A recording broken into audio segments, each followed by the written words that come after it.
தாவேக ஆட்சி தொடரும் அப்படின்னு சொல்லிட்டு ரொம்ப ஸ்ட்ராங்காக ஒருத்தர் பேசியிருக்காரு. அது மட்டும் இல்லாமல் திமுக வேறு அட்டாக் பண்ணியிருக்காரு. யார் இவர்? மதிமுக பொதுச் செயலாளர் ஐயா வைகோ அவர்கள். அவர் தான். அவர் என்ன சொல்கிறாருன்னா, தாவேக ஆட்சி வந்து கண்டிப்பாக தொடர போகுது. திமுக சொல்லுங்கிறாங்க 6 மாதம் 3 மாதம்னு சொல்கிறாங்க. தாவேக ஆட்சி அமைஞ்சதில் வைத்தறிச்சல் இருக்கிறாங்க திமுக அப்படின்ற மாதிரி நிறைய விஷயங்கள் பேசியிருக்காரு. அது மட்டும் இல்லாமல் அந்த திமுக கூட்டணியிலேருந்து வெளில வந்ததுக்கப்புறம் வைகோ அவர்கள் பேசுகிறது ஊருக்குள்ளே செம கண்டென்ட் அப்படின்னுக்குது. அதனால் அவர் என்ன பேசினாலும் நம்ம கவனிக்க வேண்டியதாகுது. அந்த வரிசையில் இன்றைக்கி வந்து தாவேகாவுக்கு பயங்கரமாக சப்போர்ட் பண்ணி பேசியிருக்கிறாரு. திமுக இதற்காக நிறைய முயற்சிகள் பண்ணுறாங்க, ஆனால் அதெல்லாம் நடக்காது, கண்டிப்பாக 5 வருஷம் தாவேகா ஆட்சி நடக்கும் அப்படின்ட்டு உத்தரவாதமாக பேசியிருக்காரு வைகோ அவர்கள். இப்பொழுது அரசு அமைந்தது தாங்க முடியலை. அப்படியே 6 மாதம் நீடிக்காது, கொஞ்ச நாளில் கவுந்து போயிடும். நீடிக்கும். விஜய் அரசு 5 ஆண்டுகளுக்கு நீடிக்கும், அதில் எந்த மாற்றமும் இல்லை.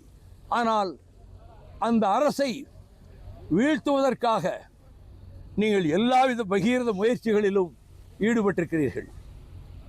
நாள் ஒன்றுக்கு ஒரு குற்றச்சாட்டு வைக்கிறீர்கள். நான் சொல்லுகிறேன், இங்கே தலைவிரித்தாடிய கமிஷனுக்கு முற்றுப்புள்ளி வைத்தது விஜய் அரசு.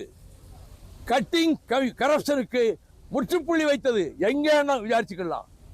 10 காசு கொடுக்காம அனுமதி வாங்குறாங்க. முந்தி 10 லட்சம் 15 லட்சம் 1 கோடி 2 கோடி 10 கோடி கப்பங்கட்டா தான் அனுமதி கிடைக்கும். இது முன்னைய திமுக அரசில்.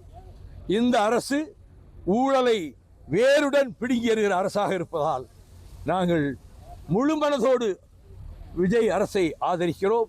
அதுக்கடுத்தது முன்னாள் அமைச்சர் செந்தில் பாலாஜி அவர்கள் மீது நடவடிக்கை காவல்துறை வந்து அரெஸ்ட் பண்ணுற அளவுக்கு கூட போவாங்கன்ற மாதிரி எதிர்பார்க்கப்படுகிறது. தாவேகா வந்து டார்கெட் பண்ணி செந்தில் பாலாஜி அவர்கள் அட்டாக் பண்ணுறாங்களா, திமுகவை தொடர்ந்து இந்த மாதிரி பண்ணிருக்கிறாங்களா அப்படின்னு கேட்டால் அதுக்கு வைகோ அவர்களுடைய பதில் என்னவா இருக்குன்னா, அந்த அளவுக்கு குட்டிக்கரணை அடிச்செல்லாம் ட்ரை பண்ணுறாங்க தாவேகா ஆட்சியை கழிக்கிறதுக்கு. அதுதான் கம்ப்ளைண்ட் ஆகிருக்கே தவிர இவங்க வேணும்னே போயிட்டு அந்த மாதிரிலாம் பண்ணல. அவங்க அந்த மாதிரி முயற்சி பண்ணியிருக்கிறாங்க, ஏதாவது பண்ணலான்ட்டு. ஆனால் அந்த முயற்சி வெற்றி அடையில, கம்ப்ளைண்ட்டாக போச்சு அப்படின்ற மாதிரி பேசியிருக்காரு வைகோ அவர்கள். ஆட்சியை அகற்றணும்னு தலைகீழாக முயற்சி பண்ணுறாங்க. குட்டிக்கரணம் ஓட்டு பார்க்குறாங்க, என்னென்னமோ சொல்லி பார்க்குறாங்க. ஒரு காலம் அவர்கள் ஜம்பம் பலிக்காது, அவர்கள் திட்டம் பலிக்காது. தாவேக அரசை நீக்க முடியாது. குதிரை பேர விவகாரம் வந்து தலைவிரித்து ஆட கிடையாது. எந்த சூழ்நிலையுமே கடந்த தலைவிரித்து ஆடுனதுனால தான் கம்ப ராமகிருஷ்ணன் உதாரணத்தை சொன்னேன். நீங்க போட தயாரா?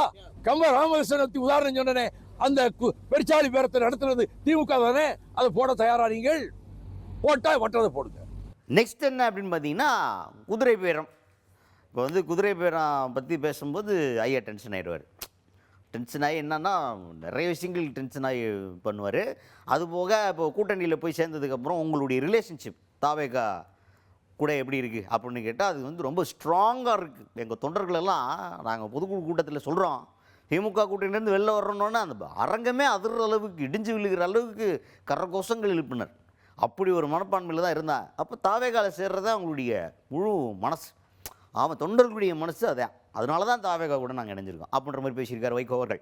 Wonderful relationship with TVK, between MDMK and TVK. நல்ல ரிலேஷன்ஷிப் இருக்கு. அவரை சார்ந்தவர்கள் எங்கள் கட்சியை மதிக்கிறார்கள்.